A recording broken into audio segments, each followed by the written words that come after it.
Okay. Hi, I'm Peter Rose, founder of Longwood Currency Trading. It's a beautiful day and change is good.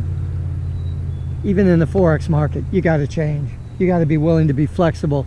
And I had just got my ass handed to me over the last couple of months, and we'll see if I can make it out.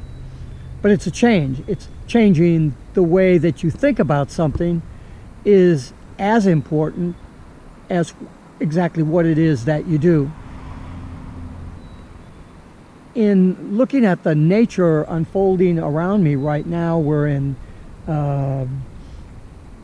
sliding toward the latter part of April of 2023.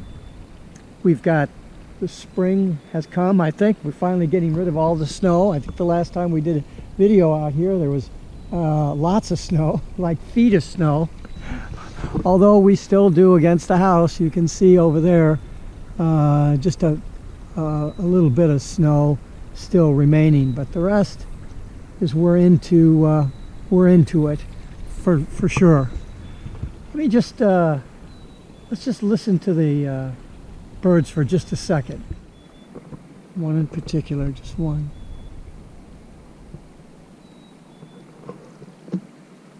And our brook is roaring here. Well, not roaring, but slowed down a little bit, but we can listen to that.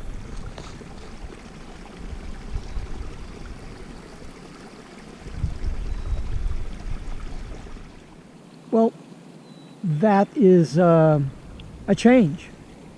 And, you know, I enjoyed the snow and the cold because you get the wood stove going and all that stuff. But now you change, and pretty soon it'll be time to open the windows and let the air in. And in currency trading, change is reflected through economic activity in the differences in the two pair countries.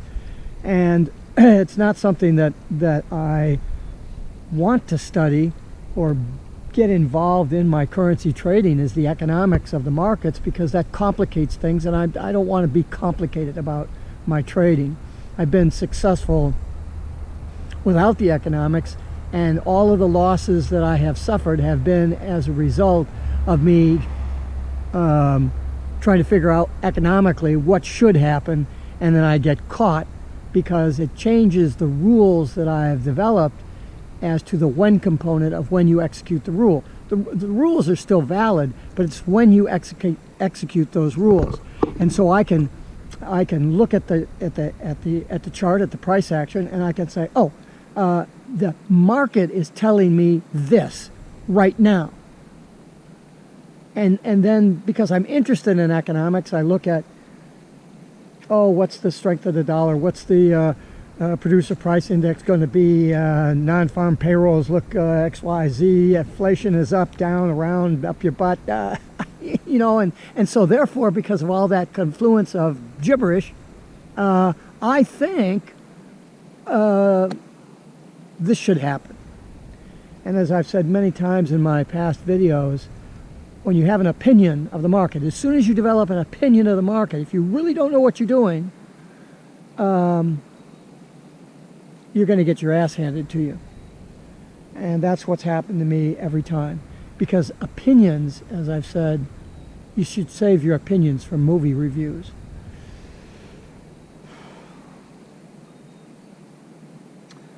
Yes, the currency market is the most complex of any of the markets.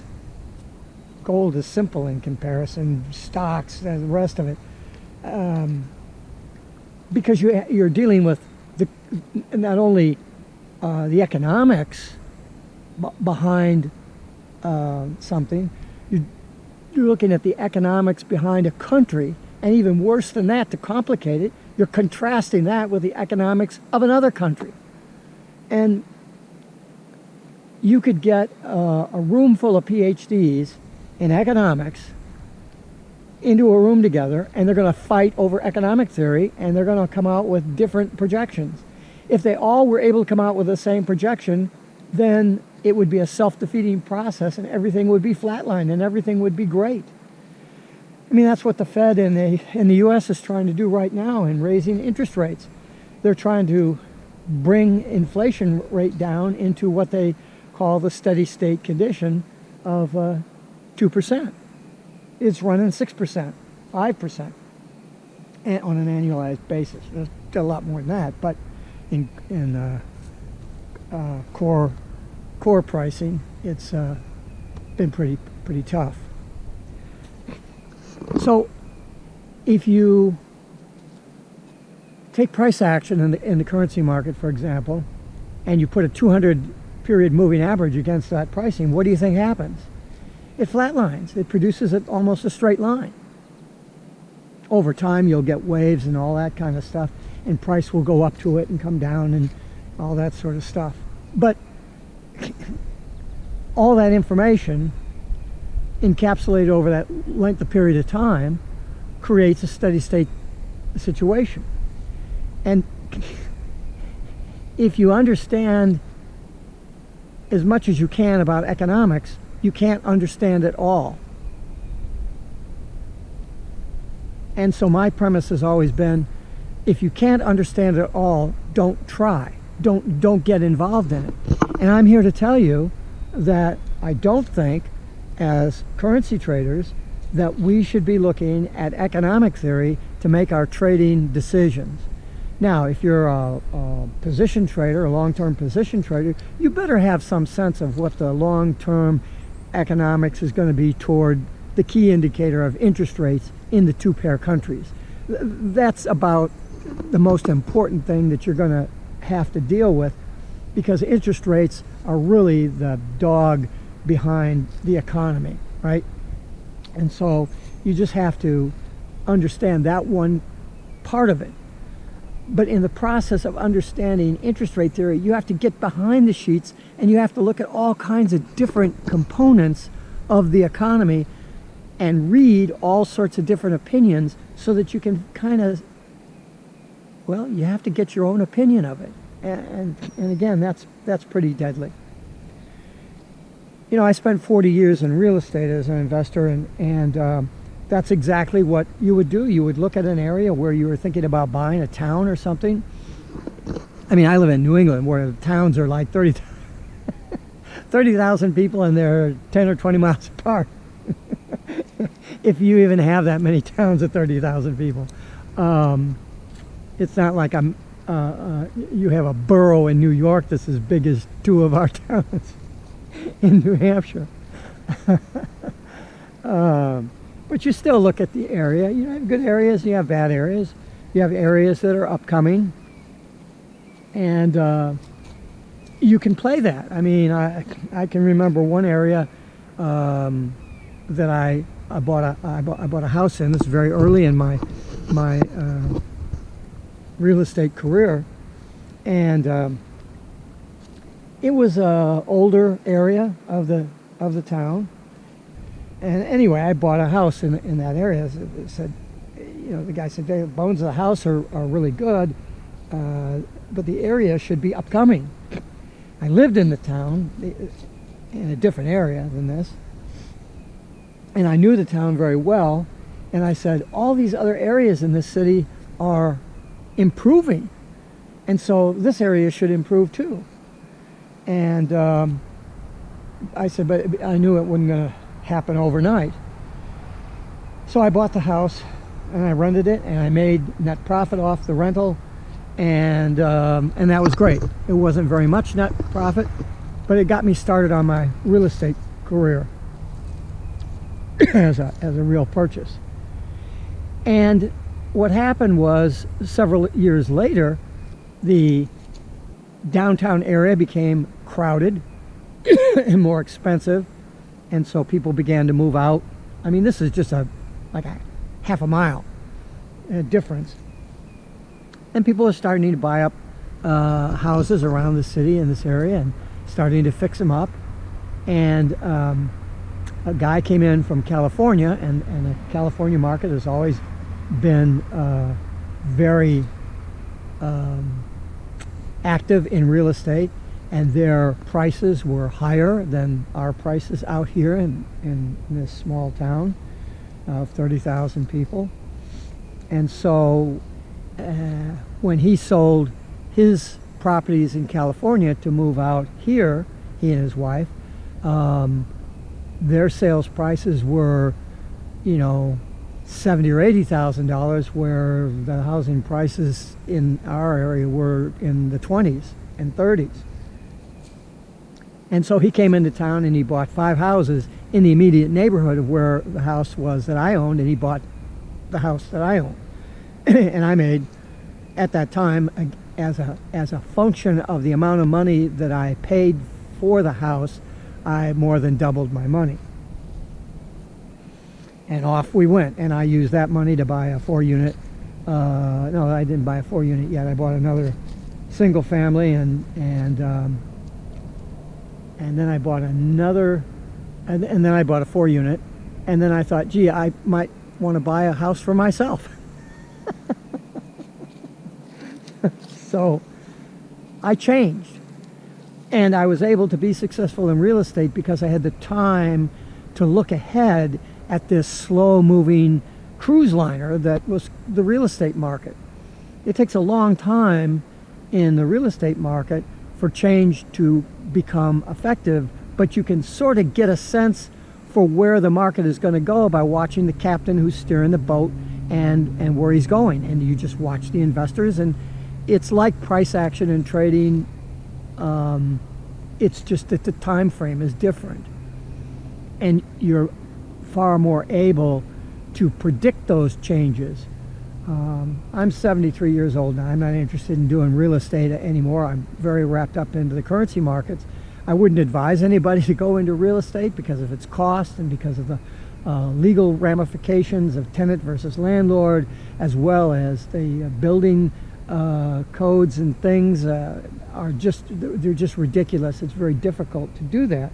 However, from a predictability standpoint, and not having to know a lot other than what the particular characteristics of the house are, and a little bit about what that surrounding area is, I think you could do really well.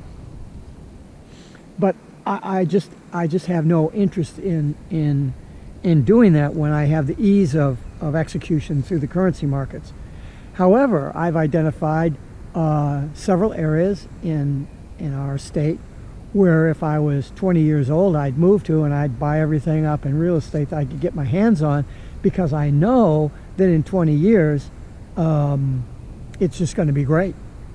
And the economic crisis that we're facing right now is going to be the catalyst for the next bump in those areas.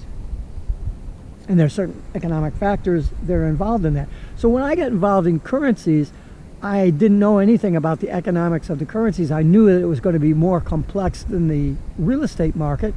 And so I said, let's just not study the news. Let's not study the economics of it. Let's do what I understand. I mean, I have a degree in physics and almost a minor in math. So I understand markets, fluctuations of pricing from a theoretical level. And I've been involved in studying the financial markets and participating in them since the mid-1970s, as well as the real estate market. I mean, I did a lot of stock market research and started writing computer simulations against stocks, and then stock options. I traded stock options for 4 years and wrote simulations against those. I've studied the commodity markets, and I got into currencies in 2007 and started actually trading a live account in 2012 because I had done it as an academic exercise before that. An academic exercise as far as the technical way of price action, what price action does, not from an economic standpoint or studying it to be a trader, just studying it as an academic exercise of how price moves. And took a big hit in my early trading days. I lost $40,000 because I didn't understand the timing transition between risk management in real estate and in currencies. It's different. It really is, and it's very difficult for me even today in order to transition out of that. And that's part of this change, is that I'm taking such a beating on positions that I took based on my economic analysis and forming a fucking opinion and still watching movies, but forming the opinions on what the economics of the world should do to the different currency pairs that I look at. And it's just not working out. It's not the way to do it. And it isn't me. I think if you look at the market in general, in its largest form and scope, the study of economic theory, number one, is complex. But then when you're trying to study it so that you're involving the economies of two different countries, because you have to know about both of them. Because if one of them goes up and the other goes up, what does that do? What does that mean? What's happening in those two countries? It's a really complicated model because there's so many moving pieces. There's so many different parameters that you can plug into these economic equations that it's jump ball as to whether you're going to get the right stuff. So I tried to settle on to make some sense of it, because I'm interested in the economics of countries. It's fun. It's a game to me. And the key to the thing was interest rates. But the problem is, when you're looking at a complex model where maybe interest rates are the main force of action against these economies, it takes time for that to mature and actually have fruition. And so a lot of the trades that I have taken in the last year have been position trades because I'm looking for a larger number of pips, because I have a larger bank size. I'm trading six figures, and rather than risking the six figures on an all-in, all-out situation, I'm going to pick away at it and make $400, $500, $1,000 a day when I trade, and then when I get a runner, go all the way in because I know it's going to run. I know it's going to run. Well, sometimes they run and I make $4,000 or $5,000. And if you go back in my videos over the previous year, you know, that's exactly what I was doing. I was up 90% against my risk at one point, until I got to that one point where, oh, let's push it all to the center of the table, because, not because of price action, but because of what I felt the strength of one currency should be against the other. And I was firm in that conviction, and I made $30,000 1 month in that conviction. And so I took my position and I held to it, and it went against me, and then it went back in my favor. I put some more juice on the fire, and it went a little more in the direction I thought it should go in. I was convinced that that was what was happening. It was too early. I got the when wrong. I went way in. The thing turned around and went a couple of hundred pips against me, and I'm stuck. And so that's where I had to get out last year, and I ended up going from a 90% profit against my risk to 46%. And that's okay. 46% was good, but I got caught, and I'm still caught in that same thing in 2023. Simply because you have multiple positions and all that other sort of stuff. This one is running even further against me. So I have to change the way that I think about this economic stuff. And I take my own advice that I give to you guys is, don't think about the economics. Don't think about the long-term position things, because you're not going to learn enough. You're working a job, you got a family, you're trying to go out, take some time out with the family to go camping, or you got whatever else. You're taking art classes, you got to mow the grass, whatever it is. You do not have time to do the type of study that you would need to do, or probably the patience or the understanding to take a position trade enable the thing or allow the thing to go 50, 100, 150 pips against you because you're looking for the 500 pip run. You have to understand that the markets have changed since the days of Richard Dennis, when he could get his turtle traders and they were trading these long commodity trends. That's where they made their money. If you read Michael Covell's book, The Turtle Traders, it's just a marvelous description of that whole thought process. And even Richard Dennis said, oh, I don't know, 10 years ago or something, you know, the markets have changed. It's going to be really difficult to take his particular system and make that as viable as what these guys were able to have before, simply because of the fact of the changes of markets. Well, what changed in the markets? It's information, it's communication. I mean, you know, you can go on the internet today and pick up 4 sites from all over the world and get information, where back when I started looking at this stuff in the 70s, when I was looking at commodity prices, I subscribed to a chart service. We didn't have computer chart services. They were paper chart services, and they were mailed to you once a week. So you'd take that chart and you'd physically, with a pencil, mark down the day's high, low, open, close on the chart, and then you just do it on a daily basis by looking at the Wall Street Journal or Barron's. Or what I did is I'd go down to the library every other day or so and pick up a copy of the paper and mark up my charts and have fun in the library, have a cup of coffee or whatever. That's how we did it back then.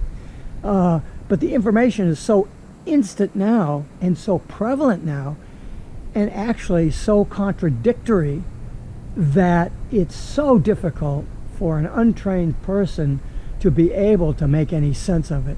So I'm still advising you not to do the long play, but to rather to filter all of the need for that kind of information out, other than, oh, I got a non-farm payroll event coming, maybe I better sit on my hands for the day and just let it play out.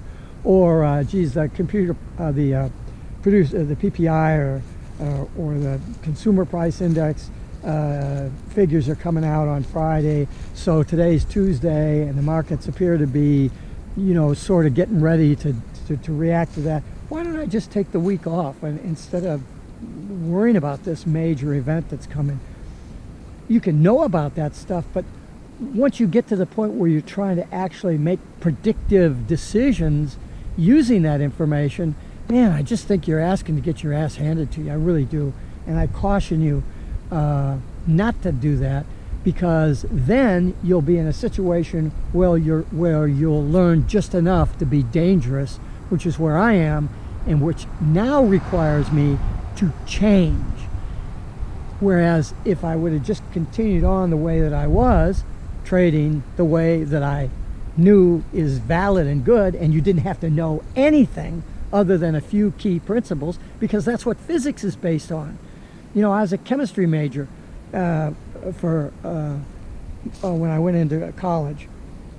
And when I got into my second year of chemistry, it was organic chemistry. And I just, oh my God, I can't memorize all these stupid compound formulas and stuff. I went to my the chairman of the physics department, and I was taking general physics at the time. And I said, I can't do chemistry. I just don't have, I have short-term attention span issues and short-term memory. I can't do it. And he goes, you'll do great in physics because it's visual. There's only 6 equations that you really need to learn, and 3 of them, or 4 of them, you won't even get to until you get to grad school. But so you got 2 or 3 equations, and you learn those, and you learn what makes them work, and you derive everything else. We don't have to know anything. We can derive everything, but we do have to know our mathematics really well. Now I got into physics. I got my bachelor's degree, and so that's the process that I have applied to all of my endeavors, whether it be real estate or when I was trading options or now trading currencies, is keep it simple. Find what the key components are that you can then use that to derive all the rest of the rules. That way you can derive the rule based on the conditions of the at the time, and not have a rule to execute at the wrong time. And I've been successful at that as soon as I began to understand how that flow of currency market data actually affected the price. And so therefore it became a situation where I was comfortable in my trading and not needing to know anything.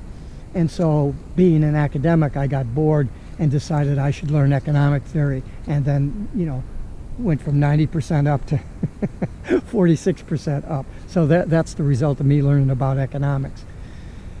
So change is good, just don't have to change the wrong stuff at the wrong time.